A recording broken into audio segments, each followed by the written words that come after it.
Welcome back to the Business and Exit Acquisition Playbook. I'm Trent Lee. I'm going to have some fun today on this podcast, this video. We're covering the 10 commandments of bad business brokers. It's a little spoof on the biblical 10 commandments that I'm sure you're probably familiar with. But we're going to go through the 10 commandments that business brokers should not be breaking. Break these commandments and we're in trouble. Or, in other words, having a little fun here, if you find a business broker that starts breaking more than one of these commandments, that's a sign you might need to be working with or find a different business broker. And trust me, once you hear these, you'll understand why buyers walk away, why sellers get hurt, and why some business brokers are stuck in the stone age of this industry, treating this like it was 10, 15, 20 years ago, sometimes decades behind. So by the end of this episode, you'll know how to spot a bad business broker from miles away, how to avoid the traps, how to use these commandments as a roadmap for smarter deals, better valuations, and cleaner closing. So let's go up the mountain here on the biblical framework. So, commandment number 1, thou shalt not call SDE and EBITDA the same thing. Unfortunately, too many business brokers are using this interchangeably, and they're not. One is seller's discretionary earnings, one is earnings before interest, taxes, depreciation, amortization, not the same thing. And why is this a big deal? Here's why. SDE is what the owner puts into the pocket if they work full time. EBITDA is the profit after you pay a manager. Buyers use them differently. Banks use them differently. Lenders use them differently. Market multiples are different. So you can't take the two and apply an EBITDA multiple to an SDE figure or an SDE figure to an EBITDA multiple. Vice versa. It doesn't work and it will throw off the valuation.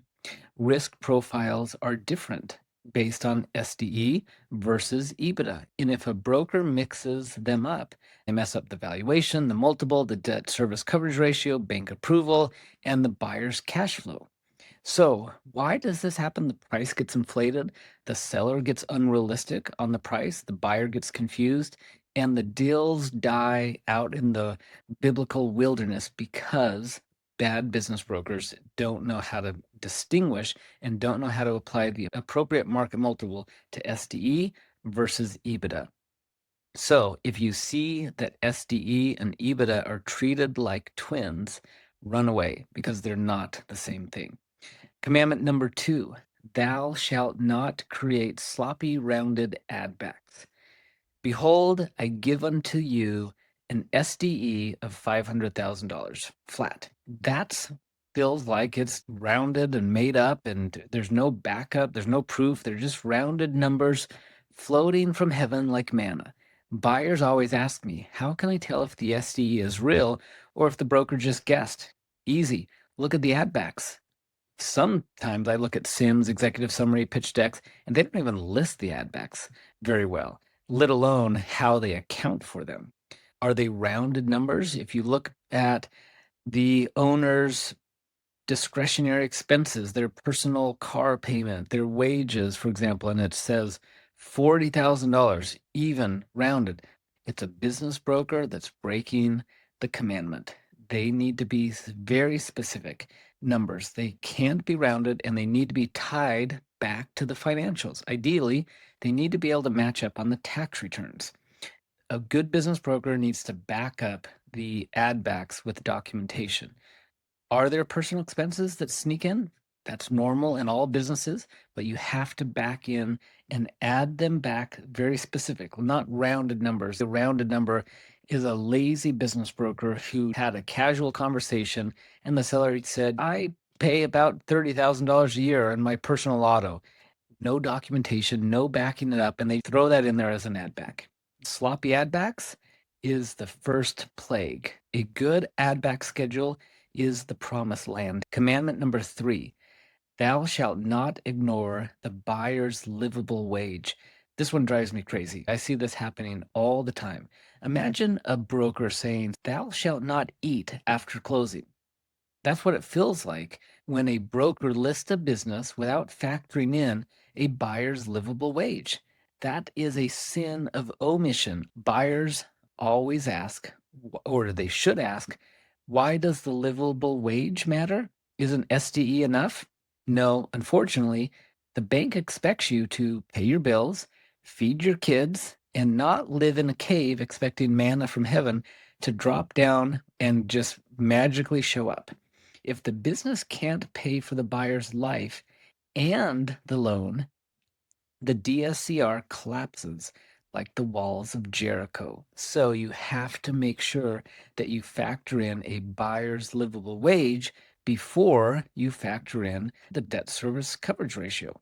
So a good, valid, modern valuation must factor in owner's wages, replacement wages, DSCR based on the debt load, working capital needs. And if the broker doesn't understand this, they're playing checkers while everyone else is playing chess. Commandment number 4, thou shalt not ignore working capital. This one's a big deal. Once upon a time, in the Stone Age, brokers sold businesses on a debt-free, cash-free basis, as if working capital was optional. Not anymore. It's too educated, too sophisticated. Bad business brokers can't get away with this anymore, at least on medium to bigger size deals. On smaller, you can. Now, buyers should be asking, why does working capital matter? And why is it such a big deal? Because a business without working capital is like Moses without a staff. He's lost his power. It doesn't work. Working capital is the oxygen. You need it for payroll, for rent, materials, delays in account receivable, seasonality, cash flow gaps. If a business broker sells a business without thinking about working capital, they create a golden calf of valuation fantasy. It just doesn't do anything. There's nothing behind it.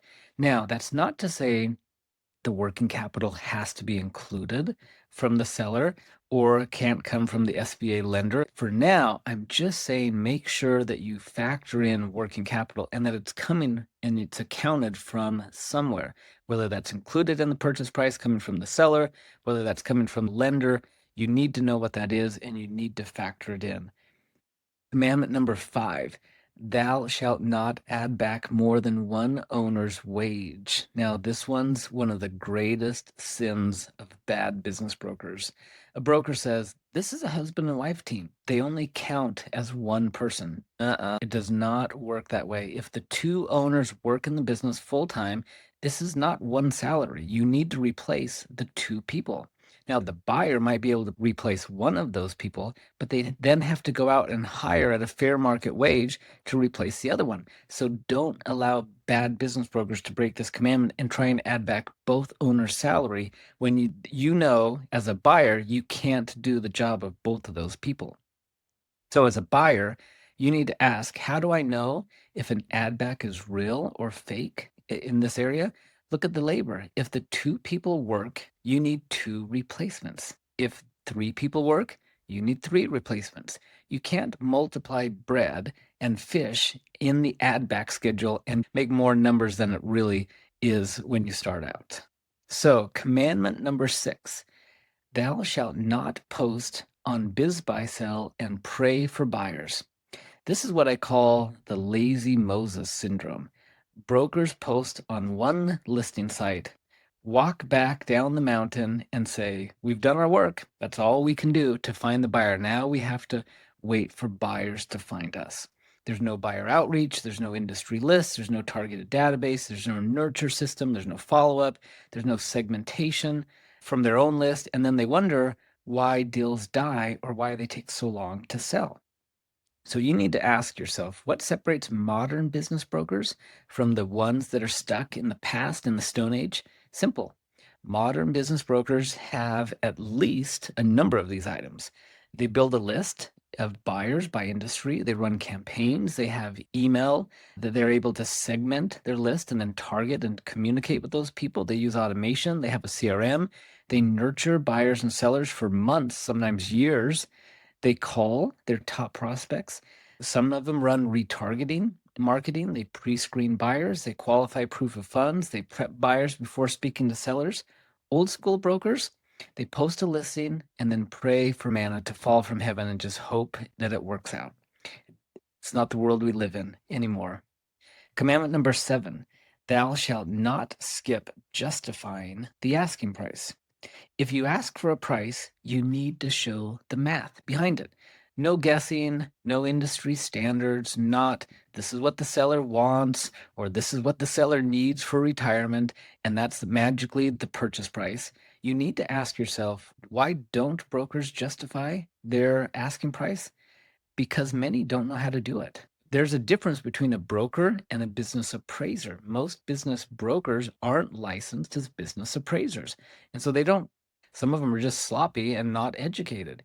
I'm one of the very few business brokers that are also licensed as a business appraiser. So a good business broker needs to know SDE and EBITDA, how to normalize them, market comps, NAICS multiples, deal structure assumptions, DSCR feasibility, why the business deserves a certain multiple. Is it on the high end, the low end, the growth, risk, transferability, working capital treatment? If you don't justify it, you're not valuing a business. You're just wishing. And this is where it becomes really important that you back in and justify. So just because a business is asking for a certain price and they're saying, we're asking for, I'm just making it up, a 4 multiple, have they factored in a buyer's livable wage and then run a debt service coverage ratio to see if it's even SBA bankable and feasible? Is the debt service coverage ratio so low that it's not even doable? So in that case, they're just wasting everyone's time because it makes for a deal that's not bankable. And the likelihood of finding someone, a buyer that happens to have all cash up front, is low. Besides that, anyone who has all cash usually wants a discount on it. They're not going to pay above fair market value for a business. Commandment number 8, thou shalt not keep buyer and seller apart until an offer is made. This commandment, this one makes me sometimes upset. Some brokers believe that buyers and sellers must never speak until an offer is made. They're guarding the seller like they're some sort of ancient temple that no one can talk to them. No one can go into the Holy of Holies in the temple and really have access to the seller. Worse yet, and this one also drives me crazy, when brokers say, no, we're not giving you the financials or the tax returns before we make an offer. How do you even make an offer unless you have access to the seller, unless you're able to talk with them, to learn more, to get financial access and data? So as a buyer, you should be asking yourself, why do bad business brokers block the conversation? Because they think the buyer will steal the deal, or they're scare off the seller, or they ask questions that they don't want to answer.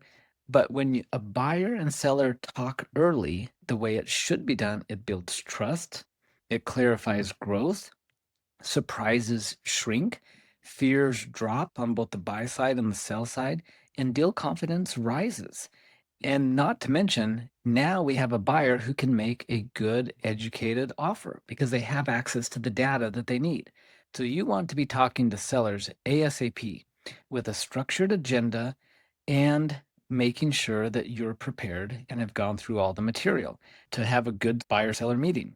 This leads to cleaner deals and fewer plagues that will happen in the business buying process. Commandment number 9, thou shalt not build a sim without a balance sheet. Some sims, executive summaries, pitch decks, whatever you want to call them, they look, honestly, depending on the business broker, awful. Some of them look okay, colorful graphics, beautiful charts, fancy fonts, but inside there's no balance sheet. No balance sheet means no working capital details, no AR, no AP, no depreciation, no debt, no asset list, no equipment values. Buyers should be asking, why is the balance sheet so important? Because the balance sheet tells you, does the business collect fast or slow? Does it pay fast or slow? How much cash does it need to run? How much debt needs to be paid off? What assets come with the business and what the estimated value is on that? A sim without a balance sheet is like an incomplete scripture. So watch for that. Don't let bad business brokers break that commandment. Finally, commandment number 10, thou shalt not hide the truth in the sim. The final commandment, the sim should answer Ideally, 90% of buyers' questions, if it's a really good sim, it should be able to allow the buyer to get most of their questions answered, where all they really need at that point is maybe a follow-up Zoom or in-person meeting with the seller to go through a final 10, 15, 20% of the information. A good sim should have financial statements, multiple years, access to tax returns, SDE normalization, EBITDA normalization, a balance sheet, working capital details, asset list, equipment list, owner's roles, staffing, customer mix, supplier concentration, lease terms, competitive advantages, deal structure, growth plan, transition plan, outline, just to name a few. Oh, and I'll add one more to that, a Q&A section of additional information that other buyers have asked along the way. If your sim can't stand on its own, buyers feel lost in the wilderness. So here's the thing. If you want to know whether you're working with a broker who's stuck in the Stone Ages, use the broker acronym. B is balance sheet missing. R is rounded addbacks. O is owner's wages having been miscounted or miscalculated.